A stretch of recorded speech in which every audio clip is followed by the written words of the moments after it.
Hello, this is Elizabeth Clare Brewington with Discover Brightside, the video podcast. And as you know, we've been doing a lot with emotional intelligence, and this month we're working on empowering leaders and helping them balance their work, life, and relationships. And I have an expert with me, Dr. Stephen Balzac, who has given me time today, and I wanted to make his time worthwhile with this interview. So, welcome, Dr. Stephen, and tell us a little bit about yourself and your journey. Well, thank you, Elizabeth. So I will say I started out as a software developer back in a while ago. MIT, I did my undergraduate and graduate work there. I planned to have a career developing software, and then as I worked at a bunch of different startup companies, sadly none of them were called Google. Uh, I really discovered the companies didn't fail because of their technology. They failed because of poor leadership, poor organization. And after the dot-com crash, I had an opportunity to go back to school and I started studying organizational psychology to better understand why companies succeeded and failed and to understand when I was in management roles why I was successful and why I wasn't, because I hated the thought of managing by magic spell. And I wanted to create something repeatable. And that eventually led me into consulting and writing books and being a adjunct professor for a number of years. Wow, that's incredible. And when you become an expert and you spend so much time to develop books and give back to the world, I always say people who write books are really giving knowledge back to the world. So that I have to say congratulations just for doing that. And you talk a lot about organization and organizational principles with leadership. Tell me a little bit about that. Well, one of the, one of the things I always saw a lot of was a lot of what turned out to be myths about leadership. Oh, you have to tell people what to do. Sort of true, but not in the way a lot of people think. And eventually, what I came to realize is leadership is about, in a sense, three things. It's about empathy, it's about empowering people, and it's about engaging them. And each of these things obviously is complicated in its own way. It has its own depth to it. But the best leaders care about people as people. And that's your emotional intelligence element of this, is that a robot is not a good leader. Or the example I like to give, being a fan of the original Star Trek, was Mr. Spock was never that good as a leader because he just couldn't connect emotionally with people. Yes. So, but once you've connected with people, you need to give them direction. You need to help them understand strategy and help them develop a sense of where they're going. And that's your engagement and empowerment aspects. Clear goals, understanding the company strategy, understanding what the company wants to do, is engagement, helping people develop the skills they need, give them the opportunities they need, making it easy for people to do their jobs is your empowerment aspect. And from those three things, kind of everything else follows. And a lot of this is because, it's right in the term leader. The person leader we think of as they're in the front. They are higher up, and we use that image, that metaphor all the time. They're higher up in the organization, and we think of people who are higher up as having a clearer vision of where we're going. Right? The person Yeah. up higher sees further. It's just the way that's just how our brains interpret the world. And so we look to those leaders to tell us, okay, which direction should we focus our energy? So, what do you think are some of the challenges that organizations and leaders are facing today? This is the new year now. So, what do you think Mhm. some of these challenges are? Well, for one, we're facing a rapidly changing world. I mean, things keep changing. It's like every day there's Yes, I something know. new going on. Um, Obviously, there's a lot of uncertainty, economic uncertainty coming from the administration. And, whatever my personal feelings about that, as in business, we have to live with it, we have to work with it. And that involves developing the ability to be adaptable, to shift, to sort of to go with the shift, to go with the flow. Like I like to say, because I've been a martial arts practitioner is my hobby for many years. You have to not fight the force. You have to learn how to roll with it, go with it, redirect it. But the other thing is that a lot of people who are in leadership roles are not comfortable setting direction. So they're either too harsh about it or too vague about it. Hmm. They don't connect to people and set the direction. And I remember at one company I worked at where I was trying to get a project off the ground, a marketing sales project off the ground, and I said to the CEO, this will go a lot faster if you will state that what we're doing, this step is a priority. He says, why do I need to do that? And I said, because you're in charge. And he didn't like hearing that. So No, no, no, no. no. I'm not in charge. I just kind of direct things. I'm like, And I think that's one of the reasons why you do a lot of role playing and you have LARP in your therapy. So tell us a little bit about that. That sounds so interesting because when someone's on the top, they don't like to be told what to do. And how do you get them bring out the best in them? so let me just say, I'm not a therapist, and this is should not be thought of it as therapy. And I mentioned this, for out of courtesy to all my colleagues who are actual therapists. I don't want to step on their toes. Um, so live action role playing, as I design it, is a very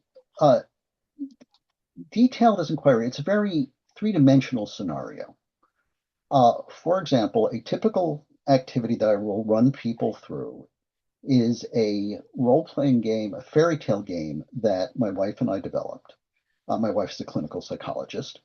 Um, and in this game, everyone is taking on characters that we're all familiar with from the fairy tales that we grew up with, um, although we've somewhat gone in the spirit of fractured fairy tales to make this game. But the whole idea of this is that we're creating reality out of fantasy.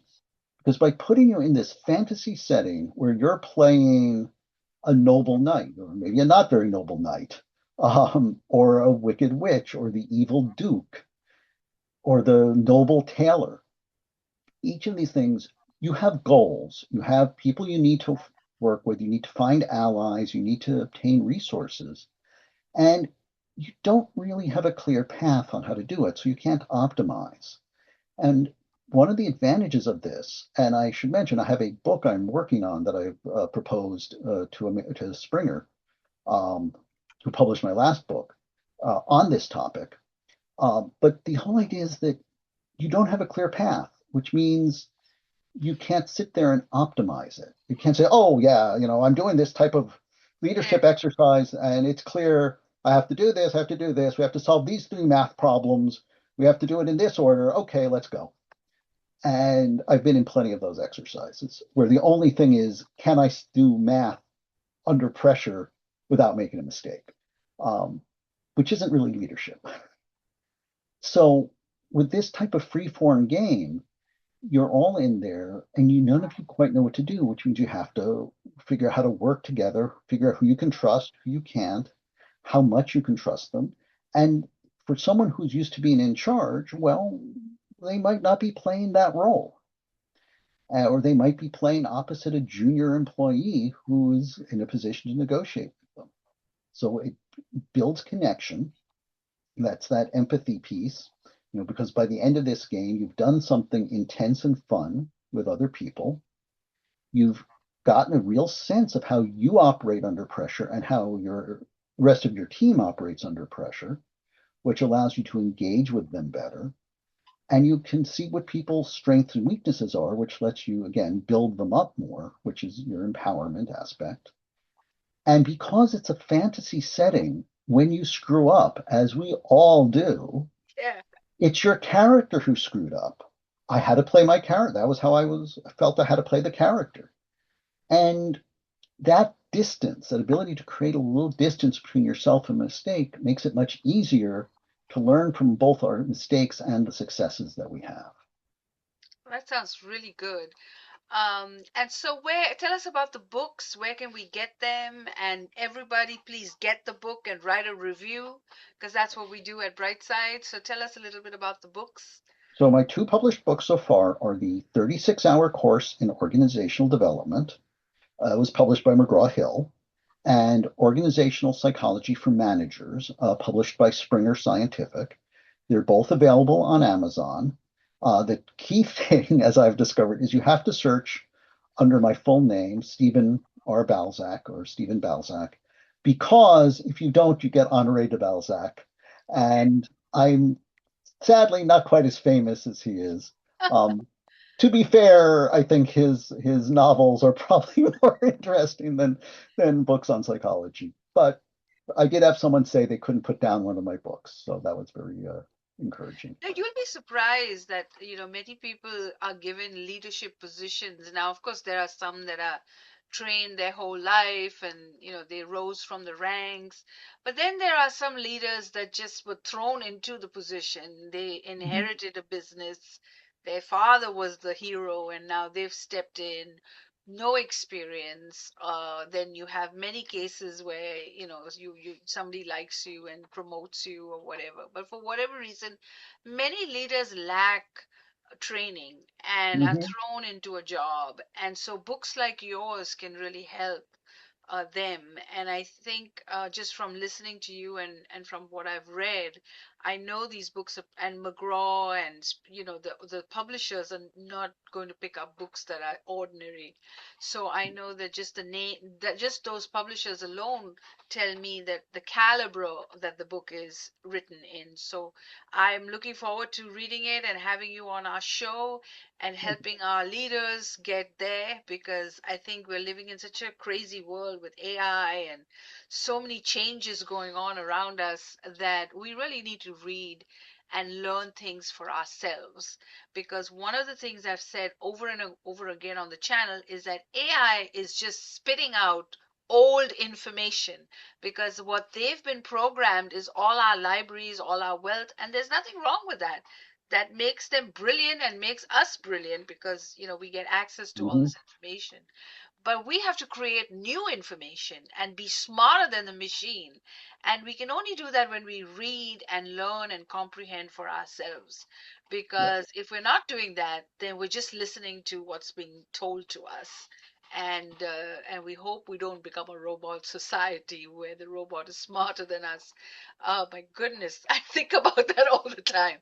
So read Dr. Stevens' books, and we'll make sure that it's available in our bookstore, so you don't have to hunt for the link. You can just click on the link and find it. And thank you so much for this interview. And I just love what you're doing, the role playing, and everything sounds really great. You've been discovered on the Discover channel. Would you like to say any last minute comments? If it's okay to list my website, it's www.7stepsahead.com. That's the number 7stepsahead.com. And yeah, I work with companies to run them through these games and then process the experience to create better leaders, more effective teams. I had a client who discovered they thought they had a problem with people withholding information. And as a result of participating in one of these activities, what they discovered was that their schedules were so aggressive that when new information came in, no one had time to stop and think about it. And it was absolutely transforming for them. So I would, you know, Yeah, uh, that looks three great. main thing, I guess. And I will say I've got a book in progress on using LARP for leadership and organizational development. And hopefully before long, I'll be able to officially announce it. But I'm waiting on hearing back from the publisher. Yeah. So 7 steps ahead. You can be 7 steps ahead of your competition, Mhm. of your team. You can be smarter and brighter. So get his book. Thank you for watching Discover Brightside. Thank you, Elizabeth.